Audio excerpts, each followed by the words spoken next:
Okay, so let's just dive right in. You've got this killer idea for a powder supplement. Maybe it's a new nootropic, or a really specialized recovery blend. But getting that concept from your head to an actual shelf and making sure it's safe, compliant, tastes good, and can scale up if it takes off, that's probably the biggest challenge you're going to face. It really is, because scaling in the supplement world, it's so much more than just finding a good blender. You're immediately up against this maze of regulations, supply chain issues, quality control, and frankly, a customer base that is just tired of bad-tasting products. Exactly. And that complexity can just drain a startup's resources so fast, which is why our source material today, the essential guide to choosing your powder supplement manufacturer, is, well, it's a huge shortcut. So our mission for this deep dive is to pull out that core decision framework. We want to find the critical signs you need for, regulatory peace of mind and scalable output before you even think about a PO. And what's so fascinating here is realizing that outsourcing the actual work, the manufacturing, the packaging, QA, to a skilled partner is one of the most powerful strategic levers a brand has.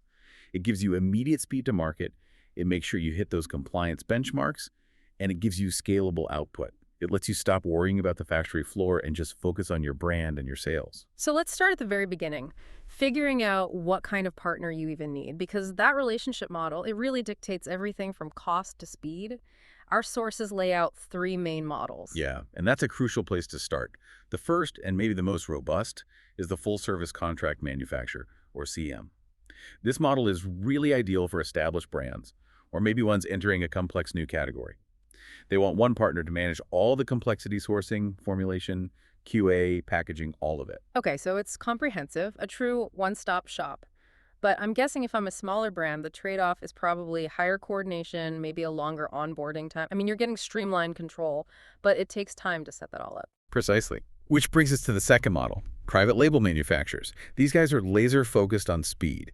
They have a whole catalog of established, validated SKUs, like a pre-workout or protein powder that you can just slap your label on and launch. Right, so that's perfect for brands with tight timelines, or maybe if you're just expanding into a category next door, you're leveraging formulas that already work, which minimizes your R&D risk. The downside, of course, is it's not unique. Which leads right into the third model, the co-manufacturer. This is more of a collaborative model. You bring the concept, maybe the IP, and they bring the manufacturing muscle to scale it. It's a joint project. There's shared risk, especially in the early validation stage, but it's perfect for a brand that wants a proprietary formula but can't afford their own facility. Okay, so whichever model you pick, that whole relationship is built on one thing that is absolutely non-negotiable: trust. And in this industry, trust is really quantified by something called GMP maturity. It is. What's fascinating here is that GMP good manufacturing practices, it's the absolute bedrock of product safety. Without a strong GMP foundation, every other decision cost, speed, formulation, it all becomes irrelevant if a batch fails an audit or gets contaminated. Now, this is where I need some clarity for you, the listener. Every single vendor has a GMP certificate on their wall. So how do we spot the difference between just, paper compliance and a real deep-rooted quality culture? That is the right question to ask. You need to look for three things. First, documented CGMP adherence that's verified by a third party. Second, a really robust supplier qualification program. They aren't just buying the cheapest stuff. And third, this is the most critical, auditable batch records that show end-to-end traceability. You can see exactly where every ingredient went. So we need to look past the certificate. We need to see how they actually behave. Absolutely. You need to look for formalized standard operating procedures, SOPs, and internal audits that have a clear KP workflow. KP stands for corrective and preventive action. It proves they're focused on continuous improvement, not just fixing problems after they happen. A world-class manufacturer learns from every single mistake and has a documented process for it. It shows they're managing risk proactively, not just waiting for an FDA inspection. Exactly. And compliance rests on these standards, from the FDA's CGMP in the US to EFSA in the EU. It means they have to have controlled environments, validated equipment, tight document control. If you visit a site, look for that discipline. Is it clean? Are people following the rules, or are they cutting corners? Okay, so if compliance is the floor, then the product experience has to be the ceiling. Let's talk about the product itself, because formulation flexibility is just critical, especially if you're planning a whole line of SKUs. That flexibility is a huge asset. I mean, what if a trendy ingredient suddenly gets a ton of regulatory scrutiny, or a better flavor comes along? You need a partner who can pivot fast without a total redesign. A strong partner, our source guide says, should offer both stock formulas and real custom blends. They need to be able to adapt ratios, flavors, formats, powder, capsule, whatever, without hitting you with huge redesign costs every time. That speed is cash flow. And think about time to market. You should be looking for a partner who supports rapid iteration pilot scale trials. We're talking about going from concept to a validated prototype in weeks, not months. If your competitor gets a new flavor out 6 weeks faster, that's market share you just lost. But all that brilliant formulation just hits a brick wall if the product is, well, if it's unusable. Which brings us to the biggest barrier for powders. Taste. The taste barrier is massive. Yeah. If it doesn't taste good, the customer buys it once, they never reorder. So sensory evaluation and real R&D support are completely non-negotiable. I know I've bought those lumpy, gritty supplements that taste like, I don't know, vaguely flavored chalk. And trust me, they just sit in the cabinet until they expire. What specific technical support should a brand be demanding here? This is where the real experts separate themselves. They have to be masters of flavor masking, texture optimization, solubility. A lot of effective ingredients, think certain aminos or botanicals, are just inherently bitter or have a terrible mouthfeel. A capable partner offers documented testing plans. They're looking at ingredient compatibility, avoiding sedimentation, grittiness, all those common problems. So after the lab gets the formula perfect, how do we know it's going to work in mass production? We have to talk scale up. This is such a critical de-risking step. So many small brands skip it. Pilot scale trials are mandatory. They confirm things like blending efficiency and flow properties before you commit to a huge, expensive commercial run. If your powder clumps up in the big blender, you get inconsistent batches. It's a financial disaster pilot trials can prevent. And stability data, that's essential for the shelf life claims, right? Absolutely. The stability data from both accelerated and real-time testing, that's what informs the shelf life, the storage conditions. It makes sure the data on the label is accurate and the product is safe for its entire life cycle. Okay, so we've got quality, we've got formulation. Let's talk logistics. Speed and visibility, starting with modern quality management systems. I hear all these acronyms, LIMS, EQMS. What are they and why should a brand owner actually care? What's so great here is how modern QA just gives you real-time peace of mind. Digital QA systems like electronic batch records, LIMS, or EQMS go way beyond paper records. They give you real-time visibility into quality metrics, testing status, any deviations, right as they're happening on the factory floor. That's a huge strategic advantage. It means you find a small problem immediately, not weeks later when the batch is already packaged. Correct. And that transparency is tied directly to data integrity. For regulated markets, partners have to comply with standards like 21 CFR Part 11. Hold on, help us out here. What does 21 CFR Part 11 mean in practice? What's the risk if my manufacturer doesn't follow it? It's the FDA rule for electronic records and signatures. Practically, it ensures that digital data trail is authentic and can't be tampered with. If your manufacturer isn't Part 11 compliant, your entire electronic batch record could be thrown out in an audit. That could mean huge regulatory friction, maybe even a forced recall. Real-time data visibility is really the backbone of trust today. Okay, moving from quality to throughput, let's look at capacity and lead times. These can vary a lot, can't they? They do. Our source confirms lead times can be just a few weeks for a simple powder if the materials are on hand, but they can easily stretch to 3 or 4 months for a complex custom blend or if you're launching multiple new things at once. So strategically, how do brands maximize that throughput and cut down on delays? You want to look for evidence of operational flexibility.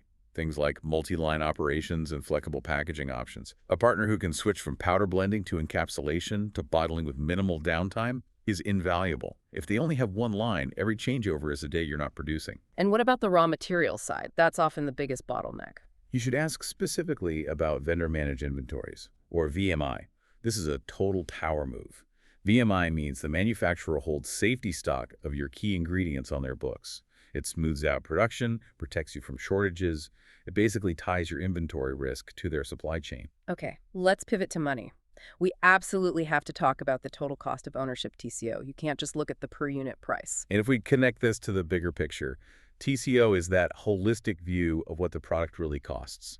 It's the raw materials, processing, packaging, QA testing, logistics, all of it. And this is where the source material has a big warning. Watch out for hidden costs. What are the usual culprits we need to look for? The hidden costs usually pop up in QA and with change orders.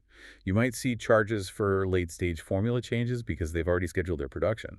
Also, Watch for excessive retesting fees if an ingredient fails QA, or fees for disposing of bad materials. Those can add up fast. So what's the best way to structure pricing to avoid that friction? Negotiate for clear cadence pricing and batch-size discounts that line up with your volume projections. You want a pricing structure that rewards you for growing, not one that penalizes you for making necessary adjustments. Risk mitigation is tied so directly to cost. How do we ensure supply chain resilience, especially with all the volatility we've seen? Resilience really depends on diversified supplier networks.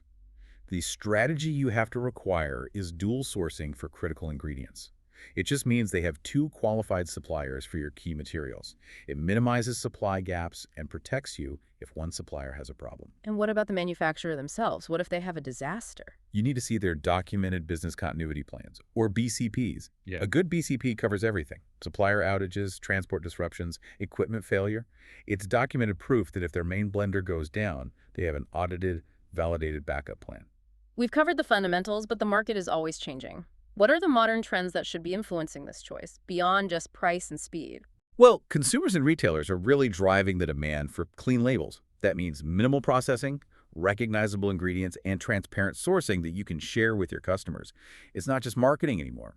It's a quality standard. And sustainability is moving from a nice-to-have to a must-have. Absolutely. Reducing packaging using responsible sourcing. It supports premium branding, sure, but it also reduces your regulatory risk around where your ingredients come from.